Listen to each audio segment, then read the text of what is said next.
प्रत्येक स्थान को तीर्थ के रूप में विकसित करेंगे, हमारे पूरे समाज को प्रेरणा मिले।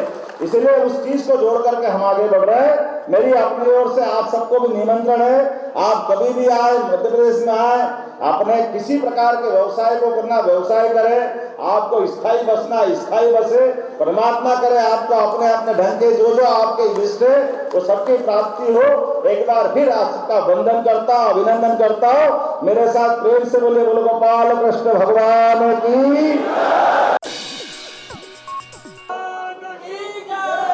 धीरे से क्यों बोल रहे, जोर से बोलो गोपाल कृष्ण भगवान की। जयकारा हो तो ऐसा हो गगनचुंबी हो, आनंद आना चाहिए कि हाँ हम जिनका जयकारा लगा रहा है वो जयकारे का आनंद हमको आ रहा कि नहीं आ रहा। और आप सब तो सौभाग्यशाली हो।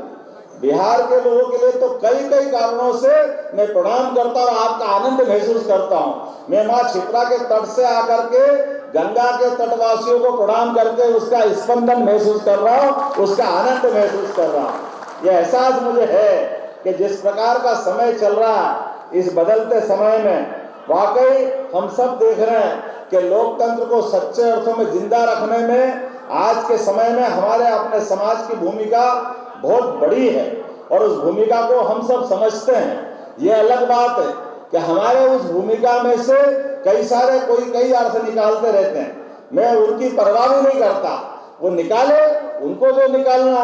हम सब तो उस तरह के लोग हैं जिनके लिए अपने इस समाज की सेवा करते करते प्रदेश और देश की सेवा के साथ साथ भारत का मान दुनिया में बढ़े, इस दिशा में हमको आगे बढ़ने की आवश्यकता है। और यही तो हम हजारों साल से करते आए और यही हमारा कर्तव्य है। इससे अलग क्या है? परमात्मा ने हमको जहां जिस जगह जन्म दिया है, एक अनूठा संयोग हमारे साथ जुड़ता है। हम अगर गोपाल कृष्ण बोलते तो केवल बोलने के लिए नहीं बोलते, हमारे घर में गाय है इसलिए गोपाल बोलते हैं। तो परमात्मा से, प्रकृति मात से प्रेम करने का उदाहरण अगर कहीं दिखाई देता है तो निश्चित रूप से वो यादव समाज से दिखाई देता है, जो माँ गौ को पाल करके भी अपना जीवन चलाते हैं, लेकिन परमात्मा के माध्यम से प्रकृति प्रेम को भी दिखाते हैं। जो प्रकृति से प्रेम करता है, जो जीव मात्र से प्रेम करता है, वही तो गोपाल हो सकता है। इसके अलावा कौन गोपाल होता है? गोपाल वो नहीं होते। दुनिया में कई देश है हमारे अलावा, अमेरिका, इंग्लैंड, गाय माता बहुत सारे लोग पालते हैं, लेकिन उनके पालने के तरीके और हमारे पालने के तरीके में कैसा अंतर है? अमेरिका, इंग्लैंड, यूरोप, उनके देशों के अंदर अगर गाय पालते, जब तक दूध दे तब तक दे और बाद में कटने के लिए वो खुद देते हैं। ये हम कभी भारत में सोच नहीं सकते, क्योंकि हमने 33 करोड़ देवी देवता का वास उनमें देखा, हमने माँ का स्वरूप उसमें देखा।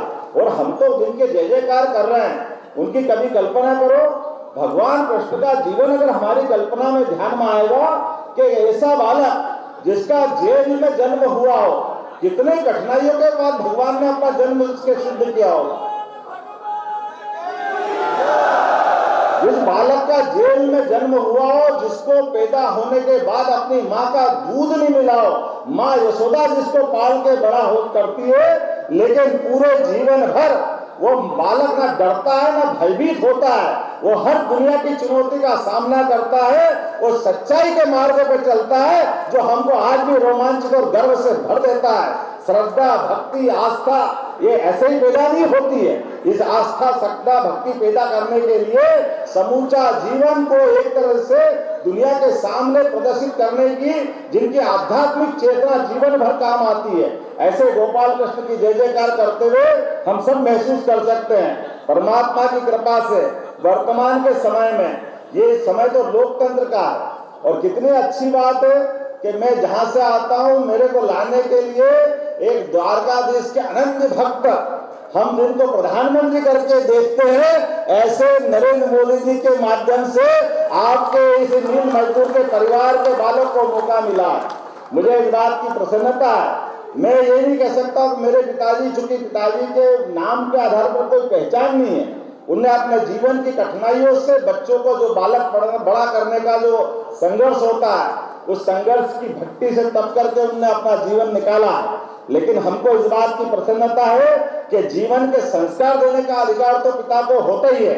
भले ही उनने अपनी मील मजदूरी करी होगी, लेकिन बालक के अंदर संस्कार देने का प्रयास किया। मैं इसलिए अपने माता पिता को भी प्रणाम करता हूँ और अपने समाज को भी इस माध्यम से मैं बताना चाहता हूँ कि जीवन में कहीं से भी आप शुरुआत करें, कितनी भी कठिनाइयां आए, कैसे भी आगे बढ़ने का मौका मिले, अपने इष्ट को याद करिए, भगवान कष्ट को, जिनको कितने कष्ट आए, कौन से तकलीफें भगवान ने नहीं सहन करी, और आज भी हमारे समाज जीवन में कितने कष्ट हो सकते हैं, लेकिन इन कष्टों के बावजूद भी हमको मालूम है इस देश में चाय बेच करके जिनका परिवार चलता हो, वो देश का प्रधानमंत्री बन करके दुनिया में गौरवान्वित करने का जिनमें साहस है, जिनकी माता किसी के घर में जाकर के बर्तन साफ करके अपने बच्चों को लालन पालन करने की जो कितनी कठिनाइयों से उन्होंने अपने को बच्चे का पालन किया होगा, ये कितने गर्व की बात है। लेकिन उन्होंने अपने बालक के संस्कार दिए। ऐसे हम में से हर एक की कहानी हो सकती है, हर एक के जीवन में कठिनाई हो सकती है, लेकिन ये कठिनाइयां तात्कालिक होती है, ये क्षणिक होती है। इन कठिनाइयों से अगर हम घबरा जाए तो हमारी मूल चेतना से हम अपने आप को दिग्भ्रमित कर लेंगे, उससे हम दाएं बाएं कर लेंगे। और आपने तो समिति का नाम कितना अच्छा रखा, श्री कृष्ण चेतना विचार मंच। कृष्ण भगवान का नाम का अगर दूसरे अर्थों में भी अर्थ निकालो, जिसको कृष्णा करके कहते हैं, तो कृष्णा किसको कहते हैं? जिसको किसी बात की तृष्णा नहीं, वो है कृष्णा। जिसको अपने जीवन में कोई तृष्णा नहीं, वो सच्चे अर्थों में कृष्णा है। हमारे जीवन में कई ये शब्दों के अर्थ तो पकड़ो। चेतना बोलते ही अपने रोम रोम में रोमांचित आ जाए, अपने रोम रोम में उत्साह और ऊर्जा का भंडार निकल पड़े, तो चेतना कहते हैं। और आपने तो पूरा नाम ही उसके माथे रख लिया, श्री कृष्ण चेतना विचार मंच। मैं आप सबको प्रणाम करता हूँ, आपका अभिनंदन करता हूँ। और आपके बीच में से मध्य प्रदेश में जब मैं शिक्षा मंत्री बना था, मुझे इस बात की प्रसन्नता है कि शिक्षा मंत्री बनने के बाद हमने कहा कि नई शिक्षा नीति यशस्वी प्रधानमंत्री का अभिनंदन करना चाहता हूँ, जिन्होंने लॉर्ड मेकाले की 1835 शिक्षा की नीति को बदलते हुए कहा कि अब हमारी शिक्षा नीति इस प्रकार से होना चाहिए जिसके माध्यम से हमारे अतीत से भी प्रेम हो, सनातन संस्कृति का भी उसमें लक्षण दिखाई दे, और हमारे अतीत के गौरव से गौरवान्वित होते हुए भविष्य की पीढ़ियां हमको तैयार करना है। और मुझे इस बात की प्रसन्नता है, जब अगर इतना विराट फलक देखेंगे तो उसमें भगवान कृष्ण और भगवान राम कहाँ जा सकते हैं। निश्चित रूप से हमने नई शिक्षा नीति में मध्य प्रदेश के अंदर भगवान राम और भगवान कृष्ण के जीवन के विविध प्रसंगों को अंदर पाठ्यक्रम का हिस्सा बनाने का प्रयास किया कि इसके माध्यम से हमारी भावी पीढ़ियों को हम संस्कार देंगे। तो आज के अवसर पर आप सबने प्रेम से, सम्मान से मुझे ये स्नेह जो दिया है, मैं जीवन भर नहीं भूल सकूंगा। आप सबको प्रणाम करता हूँ, अभिनंदन करता हूँ। और आपके माध्यम से दो जानकारी देते हुए आपकी बात करूंगा कि जब मैं मुख्यमंत्री बन के आया और लोगों ने कहा कि आपकी प्राथमिकता क्या क्या होगी, तो हमने कहा हमारी प्राथमिकता तो जनता की सुविधाओं के लिए होगी। हर आदमी के जीवन में बदलाव लाए, भौतिक सुख सुविधा दे, बाकी व्यवस्था करे। लेकिन एक और प्राथमिकता भी है। वो प्राथमिकता क्या है? अरे जिन जिन महापुरुषों से, जिन भगवानों से हमको संस्कार मिलते, आदर्श मिलते, उनके जीवन को भी हमको मालूम है। भगवान कृष्ण मध्य प्रदेश की धरती पे आए तो सांदीपनि आश्रम वही है जहाँ उनकी शिक्षा दीक्षा हो, तो उनके शिक्षा दीक्षा के पाठ्यक्रम को सबके सामने लाते हुए जहां जहां उनके चरण पड़े, प्रत्येक स्थान को तीर्थ के रूप में विकसित करेंगे, हमारे पूरे समाज को प्रेरणा मिले।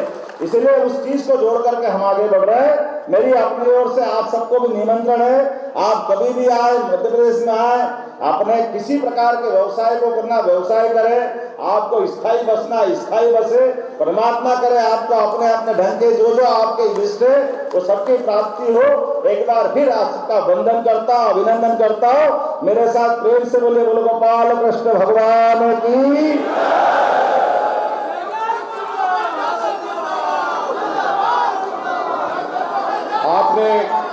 आपने बिहार के यादव समाज को जिस तरह से सम्मानित किया, अभिनंदन किया, हम सभी उसके आपके गुजारिश हैं।